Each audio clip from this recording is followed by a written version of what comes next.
Doctor Baba Saheb Ambedkar open university.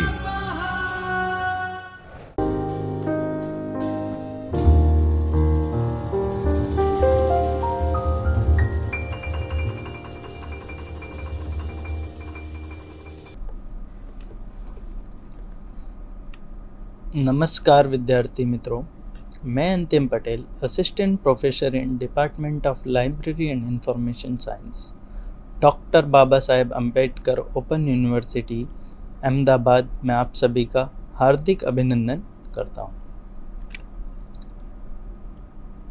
आज हम इस वीडियो लेक्चर सीरीज़ में master of library and information science में paper ML2-104 information communication technologies application में block 1 database design and management में unit 1 database structures, file and organisation and physical database design के बारे में हम इस लेक्चर में विस्तार से चर्चा करेंगे। प्रस्तावना: किसी भी संगठन की कार्यक्षमता और प्रभावशीलता इस बात पर निर्भर करती है कि उस संगठन की निर्णयन प्रक्रिया कितनी प्रभावी है। निर्णयन का संबंध सीधा विश्वसनीय और सटीक डेटा से होता है। डेटा को संगठित करने में डेटाबेस या डेटाबेस मॉडल का विशेष महत्व रहता है।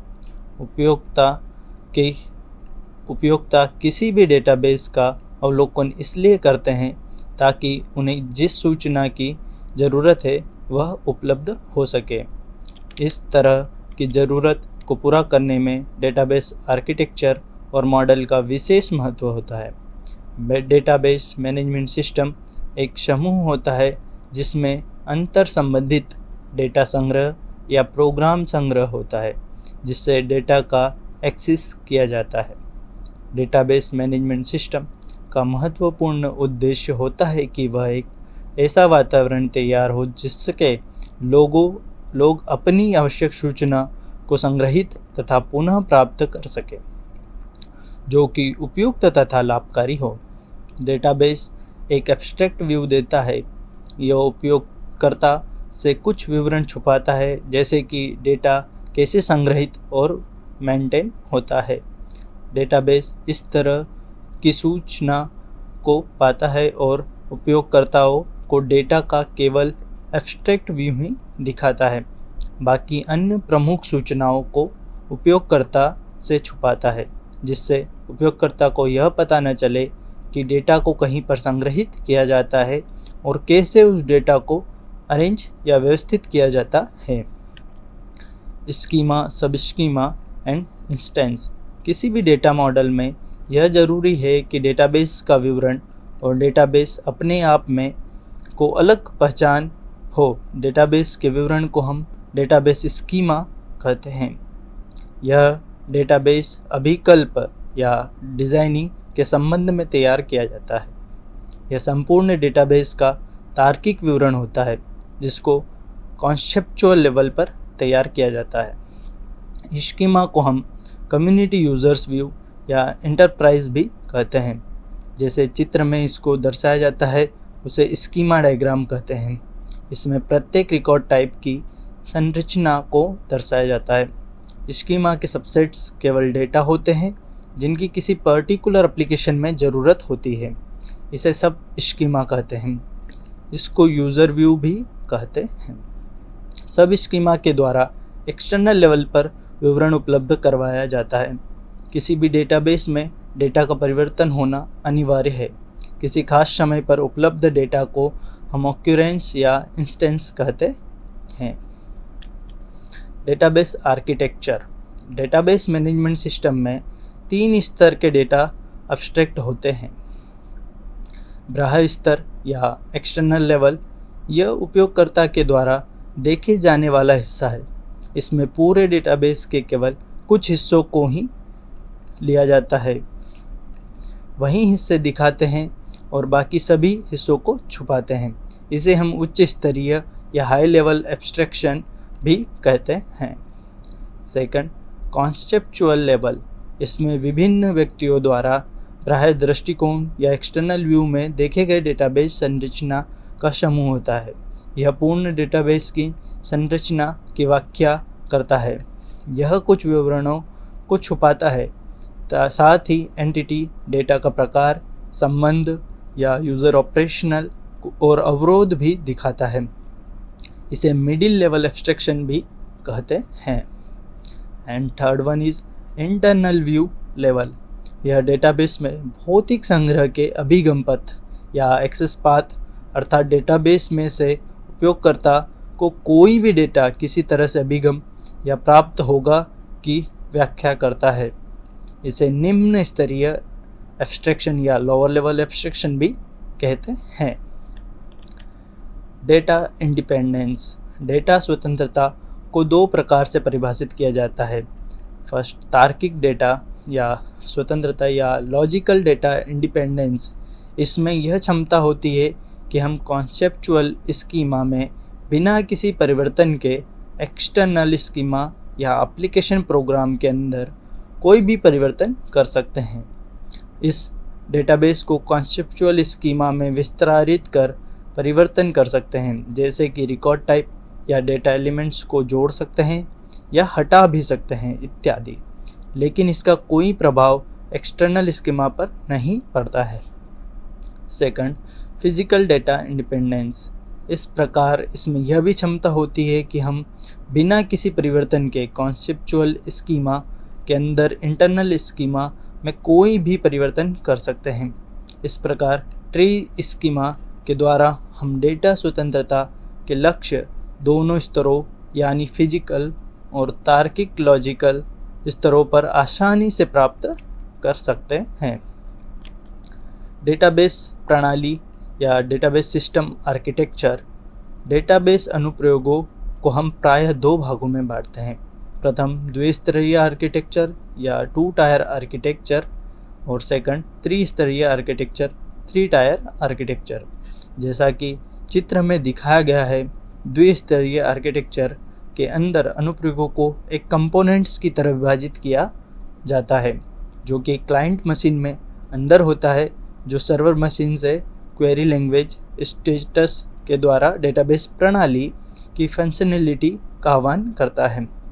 एप्लीकेशन प्रोग्राम इंटरफेस स्टैंडर्ड का प्रयोग कर क्लाइंट और सर्वर का में अंतक्रिया या इंटरेक्शन कराया जाता है।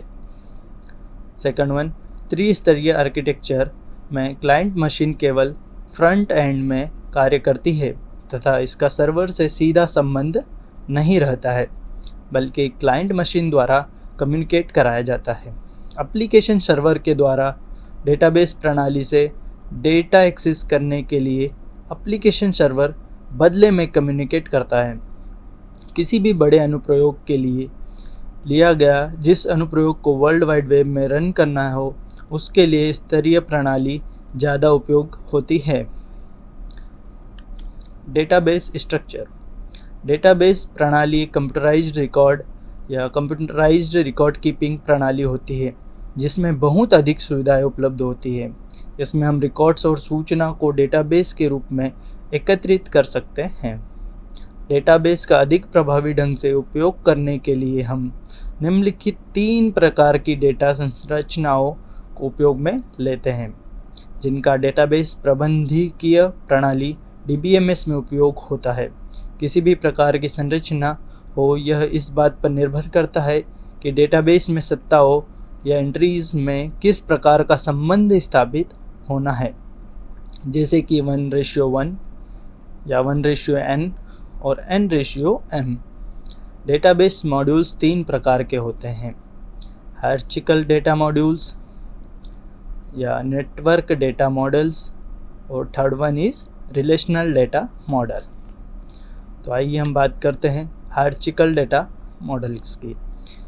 इस चित्र में पुस्तकालय एक मूल स्तर सत्ता है जिसकी 2 संतानें हैं, पुस्तक और उपयोगकर्ता। पुस्तक की कई प्रतियां हो सकती हैं। इसी प्रकार उपयोगकर्ता के पास भी पुस्तकें देह हो सकती हैं। इस प्रकार की संरचना को ट्री मॉडल भी कहते हैं। इस तरह की संरचना में एक सत्ता एंटिटी की मात्र एक ही पैतृक सत्ता होती है, जैसे कि चित्र में दर्शाया गया है कि ग्रैंड पेरेंट्स अर्थात प्रत्येक सत्ता या डेटा पद जो कि ग्रैंड पेरेंट्स के स्तर पर दर्शाई गई है, उसके एक ऊपर स्तर पर एक ही पेरेंट्स है जो कि ग्रैंड पेरेंट्स हैं। इसी प्रकार अलग अगर पेरेंट्स के स्तर को देखें तो उनके ऊपर का स्तर ग्रैंड पेरेंट्स का है। चिल्ड्रंस लेवल के ऊपर पेरेंट्स लेवल है। सबसे ऊपर के स्तर को मूल रूट कहा जाता है और अपने से निचले स्तर पर पेरेंट्स कहलाता है। जिस प्रकार एक व्यक्ति की कई संतानें हो सकती है, उसी प्रकार प्रत्येक मूल से कई रिकॉर्ड संबंध होते हैं। प्रत्येक पेरेंट्स की भी कई संतान हो सकती है, किंतु संतानों में केवल एक ही पेरेंट्स होते हैं। इसलिए इस तरह के समाज को हम एक से अनेक का संबंध या वन टू मैनी रिलेशन कहते हैं। इस प्रकार की संरचना में डेटा सुपीरियर और सब ऑर्डिनेट्स के रूप में होता है। प्रत्येक पेरेंट को नोड भी कहते हैं। आइए सेकंड की बात करते हैं। नेटवर्क डेटा मॉडल्स भी पदानुक्रमिक संरचना की ही तरह होती है, केवल इसमें किसी भी सत्ता के एक से ज़्यादा पेरेंट्स होते हैं। एक संरचना में रिकॉर्ड्स आपस में जुड़े रहते हैं और दो रिकॉर्ड्स के मध्य में सीधा संबंध होता है, जिसे हम लिंक भी कहते हैं। जाल तंत्र डेटा संरचना में संबंध 1:1 या 1:many या many:1 होता है। उदाहरण है, किसी भी पुस्तकालय की कई शाखाएं हो सकती हैं और प्रत्येक शाखा में कई इकाइयाँ हो सकती है। इसके अंतर्गत कला पुस्तकालय का उपयोगकर्ता विज्ञान पुस्तकालय से भी पुस्तक ले सकता है। इसी प्रकार किसी भी पुस्तकालय का स्टाफ किसी दूसरे पुस्तकालय की पुस्तकों का वर्गीकरण एवं सूचीकरण कर सकता है। शाखा पुस्तकालयों में स्टाफ की कमी की समस्या हो तो एक कर्मचारी अधिग्रहण के साथ साथ तकनीकी अनुभाग में भी कार्य कर सकता है। इस प्रकार तकनीकी अनुभाग का कर्मचारी इसके साथ आदान प्रदान में भी कार्य कर सकता है। इस तरह के संबंध नेटवर्क संरचना में होते हैं। संबंधित डेटा संरचना। Third, relational data model. Model में हर सूचना एक साधारण तालिका के रूप में देखी जाती है। इन तालिकाओं को संबंध कहते हैं या रिलेशंस कहते हैं। तालिकाओं में आपस में संबंध को निम्नलिखित चित्र में दर्शाया गया है। रिलेशनल मॉडल में डेटा को तालिका के रूप में रखा जाता है, जिसे उपयोगकर्ता द्वारा आसानी से समझ सकते हैं, क्योंकि यह एक डेटा को रखने का सरल उपाय है। यह गणित की रिलेशनल थ्योरी पर निर्भर है। ओरेकल और साइबस न्यूमेरिकल डेटाबेस प्रबंधन प्रणाली जो कि रिलेशनल मॉडल पर आधारित है के कुछ उदाहरण हैं। रिलेशनल डेटाबेस एक डेटा का संग्रह होता है जो किसी प्रणाली के अंतर्गत विभिन्न संबंधों में स्थापित होते हैं। RDBMS प्रोग्रामों का संग्रह होता है जिसके द्वारा डेटा डेटाबेस में रिलेशनल डेटाबेस के रूप में ऑर्गेनाइज होता है। इसमें निम्नलिखित टर्म्स का प्रयोग किया जाता है। रिलेशनशिप या टेबल या डेटाबेस या फाइल एट्रीब्यूट्स, कॉलम्स या फील्ड टपल्स, रो, रिकॉर्ड्स, डोमेन और range type. Third, database structure and types और रिलेशनशिप। किसी फाइल में रिकॉर्ड के बीच वास्तविक या लॉजिकल संबंध को डेटा संरचना निर्देशित करती है। डेटा संरचना इस प्रकार को दर्शाती है कि डेटा एलिमेंट परस्पर संबंधित है या परस्पर निर्भर है तथा डेटा तल को किस तरह से संगठित किया गया है। इसमें वास्तविक डेटा, फिजिकल डेटा स्ट्रक्चर यह दर्शाती है कि डेटा पथ को संग्रहण स्टोरेज डिवाइस में किस तरह संग्रहित किया गया है। तार्किक दृष्टिकोण को हम मानवीय दृष्टिकोण डेटा भी कहते हैं। लॉजिकल डेटा अभिकल्पन विभिन्न प्रकार की प्रक्रिया में मदद करती है। एंटिटी रिलेशनशिप डायग्राम में तार्किक लॉजिक व्यू को एरो के रूप में दर्शाया जाता है, जो कि यह दर्शाता है कि किसी एक फील्ड का एक फील्ड में आपस से क्या संबंध है। जैसे हम आते हैं संबंधित। फर्स्ट में संबंधित शब्दावली या रिलेटेड टर्मिनोलॉजी। डेटा के संबंधों को समझने के लिए हमें डेटा मॉडल से संबंधित टर्मिनोलॉजी को जानना जरूरी है। फर्स्ट, एंटिटी कोई वस्तु या विषय जिसकी आसानी से पहचान हो सके, जैसे कि कोई ऑब्जेक्ट, स्थान, पीपल, अवधारणा, क्रियाकल्प इत्यादि, जिसकी सूचना या डेटा हम डेटाबेस में संग्रहित करते हैं।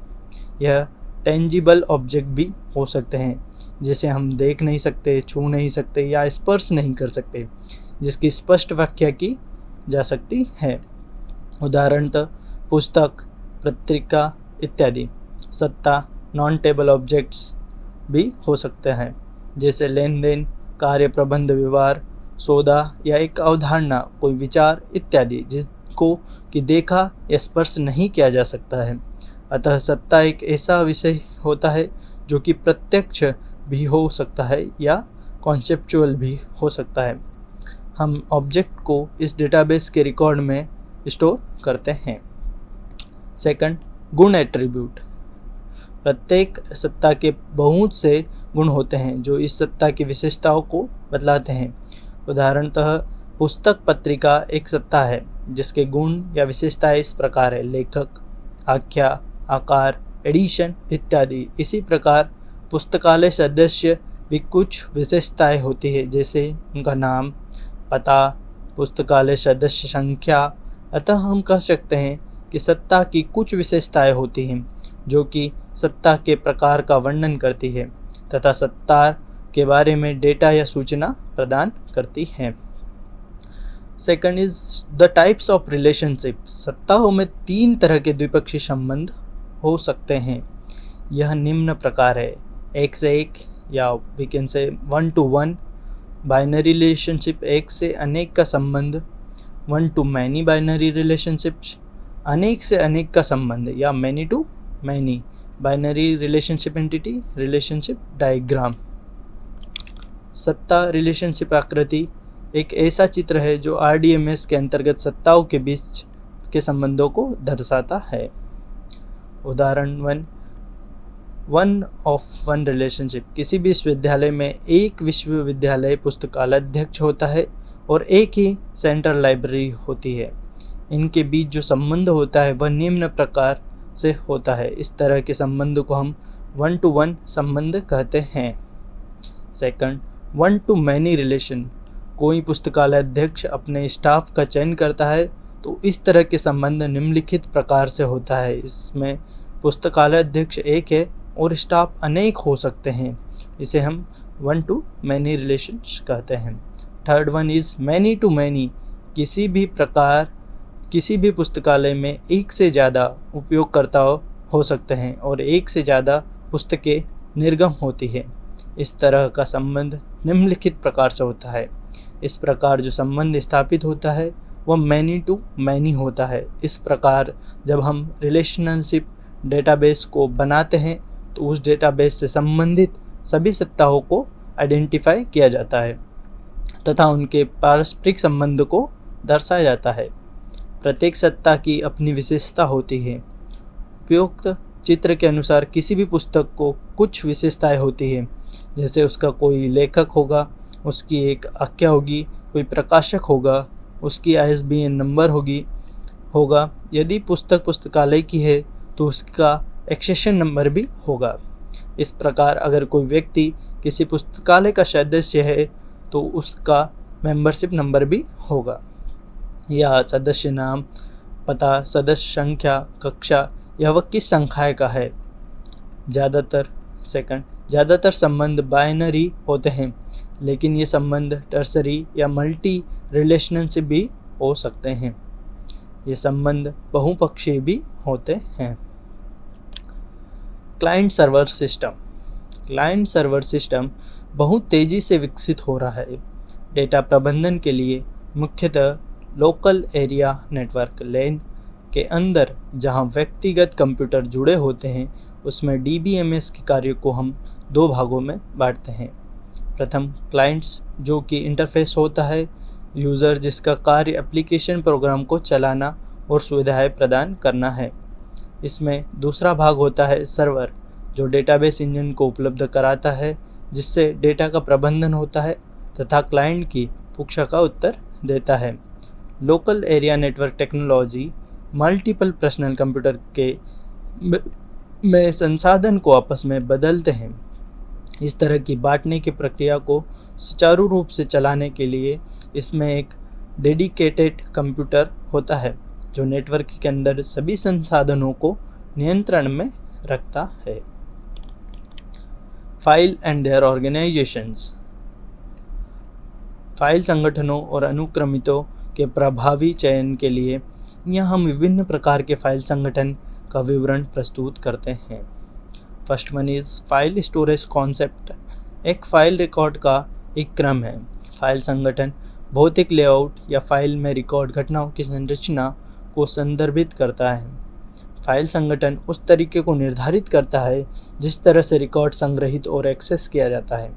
कई मामलों में एक फाइल में सभी रिकॉर्ड्स एक ही रिकॉर्ड प्रकार के होते हैं। यदि फाइल के हर रिकॉर्ड का आकार एक समान या बाइट्स में तो फाइल को निश्चित लंबाई के रिकॉर्ड से बनाया जाता है। यदि फाइल के अलग अलग रिकॉर्ड्स के अलग अलग आकार हैं तो फाइल्स को वेरिएबल्स रिकॉर्ड से बनाया जाता है।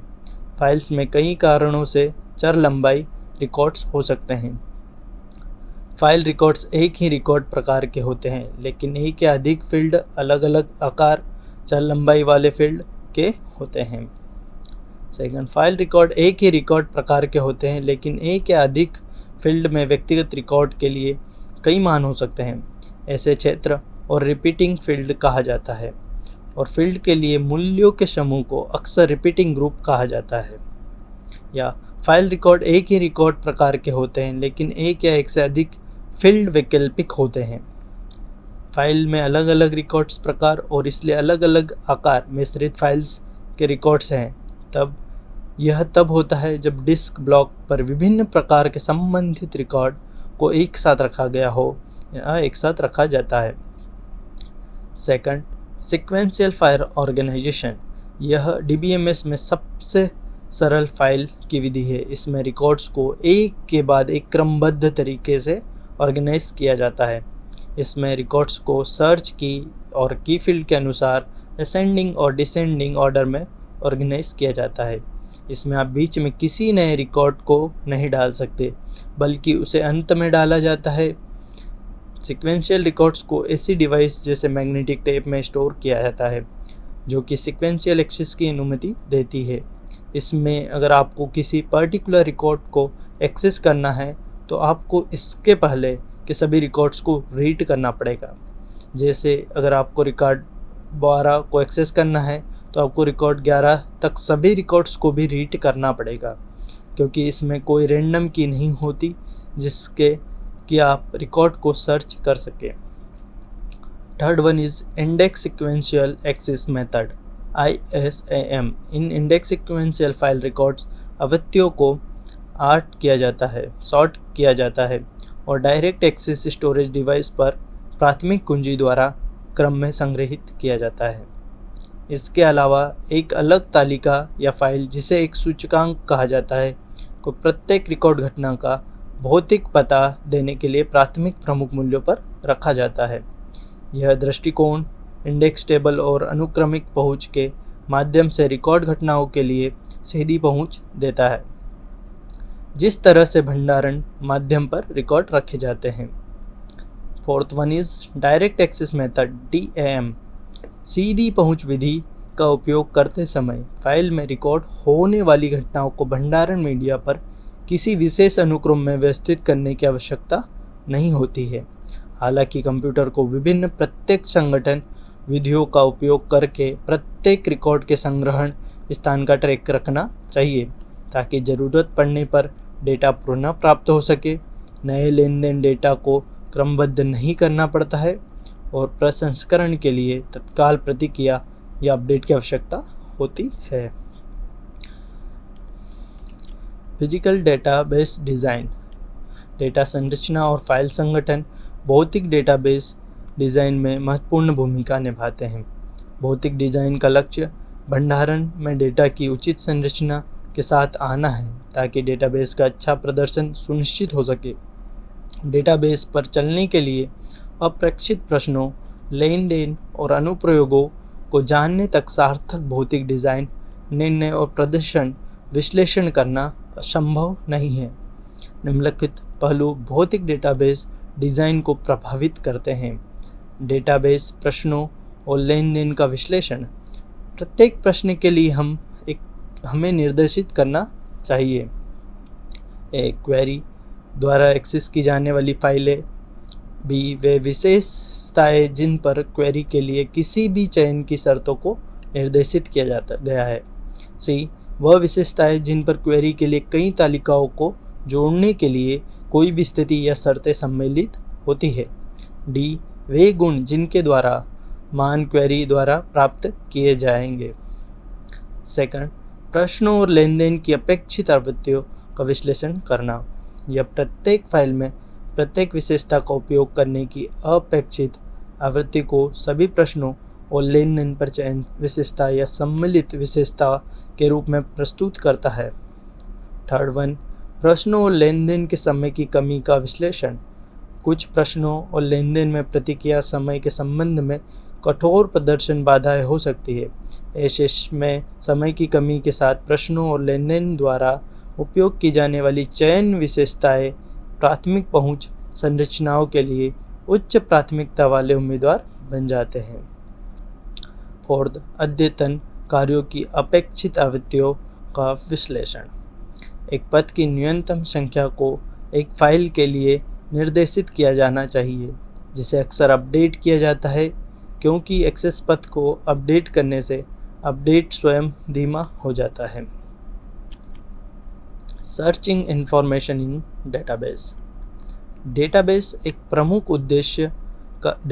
का एक प्रमुख उद्देश्य यह होता है कि उसमें उपलब्ध सूचना को उपयोगकर्ता द्वारा किसी भी विषय वस्तु के पदों के द्वारा खोला जा सके। इससे पुस्तकालयों द्वारा प्रदान सूचना सेवाएं आसानी से दी जा सकती है। इसलिए पुस्तकालय के सदस्यों तथा कर्मचारियों को सूचना की खोज संबंध में निम्नलिखित जानकारी होनी आवश्यक है।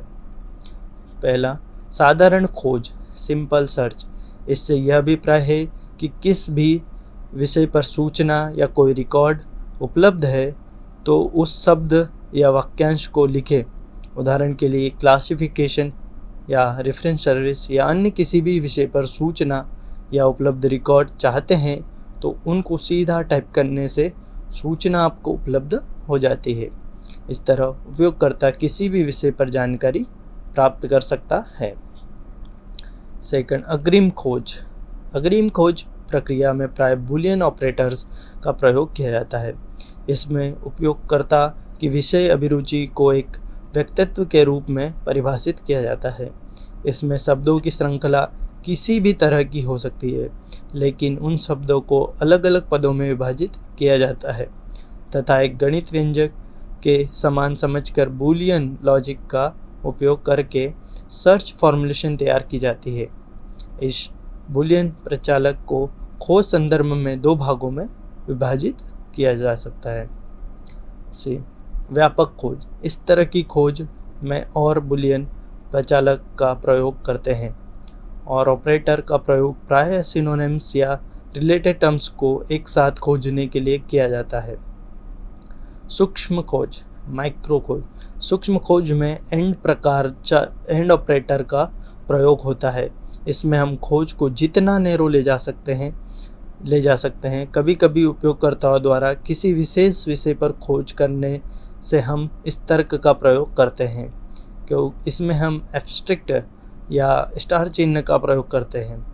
ए एंड बी का अर्थ है कि एक ऐसे समुच्चय जिसमें ए तथा बी दोनों समुच्चय के तत्व निहित हो, अर्थात उन तत्वों को प्रदर्शित करता है जो ए तथा बी दोनों में उभयनिष्ठ है। उदाहरण के लिए रंगनाथन एब्स्ट्रैक्ट क्लासिफिकेशन। इसमें पुस्तकालय में क्लासिफिकेशन पर बहुत सारी पुस्तकें हैं तथा रंगनाथन द्वारा लिखी गई सभी पुस्तकें हैं। उपयुक्त सर्च फॉर्मेशन से हमें वे पुस्तकें जो पुस्तकें रंगनाथन द्वारा क्लासिफिकेशन पर लिखी गई हैं प्राप्त होगी। या प्रचालक। अगर हमें अपनी सर्च फॉर्मेशन से इस तरह के रिकॉर्ड सूचना चाहिए जिससे कोई विशेष टर्म्स उपलब्ध न हो तो ऐसी स्थिति में नॉट प्रचालक का प्रयोग करते हैं। नॉट बी का अर्थ है जिसमें ए के तत्व निहित होते हैं और बी के तत्व नहीं होते हैं। ए माइनस बी, इसमें सामान्यतः ऋण चिन्ह का प्रयोग किया जाता है। उदाहरण के लिए राजस्थान ऋण जयपुर, इसमें संपूर्ण राजस्थान के रिकॉर्ड होंगे, लेकिन वे रिकॉर्ड उपलब्ध नहीं होंगे जिनमें जयपुर अंकित है, क्योंकि शायद उपयोगकर्ता के पास जयपुर से संबंधित सूचना या रिकॉर्ड पहले से ही उपलब्ध है। इसलिए जयपुर के अतिरिक्त राजस्थान से संबंधित अन्य सूचना यूज़र चाहता है।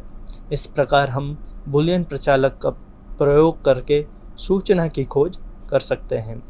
यह जरूरी नहीं कि जिन चिन्हों का यहाँ पर प्रयोग किया जाता है गया है, जैसे और के लिए माइनस, एंड के लिए डॉट तथा नॉट के लिए, सभी डेटाबेस उन्हीं चिन्हों का प्रयोग करते हो। अन्य प्रचालक, बूलियन प्रचालक के अतिरिक्त अन्य प्रचालकों का प्रयोग भी होता है, जैसे ट्रंकेटेड प्रचालक। कभी कभी हम एक रूट वर्ड के द्वारा उससे संबंधित सभी पदों को सामूहिक रूप से खोज सकते हैं।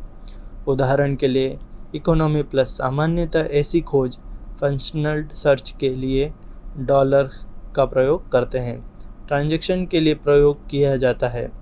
इस तरह की खोज से हम इकोनॉमी से प्रारंभ होने वाले विभिन्न टर्म्स जैसे कि इकोनॉमी, इकोनॉमिकल इत्यादि को इकोनॉमी का प्रयोग कर सामूहिक रूप से खोज सकते हैं।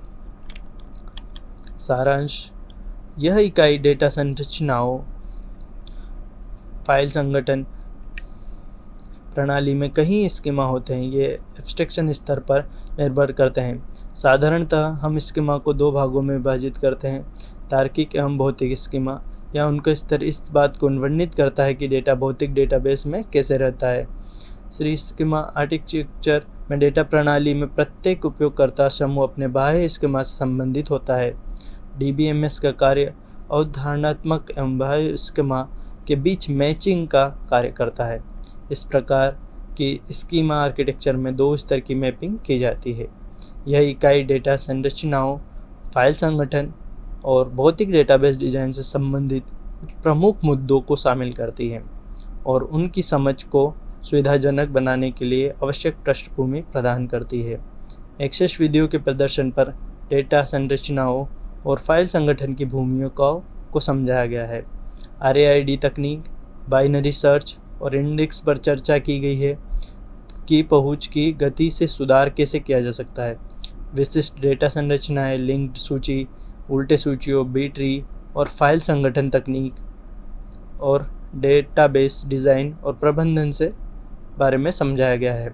कारकों जो भौतिक डेटाबेस डिज़ाइन और पहुंच संरचनाओं पर निर्णय को प्रभावित करते हैं को विस्तृत से समझाया गया है।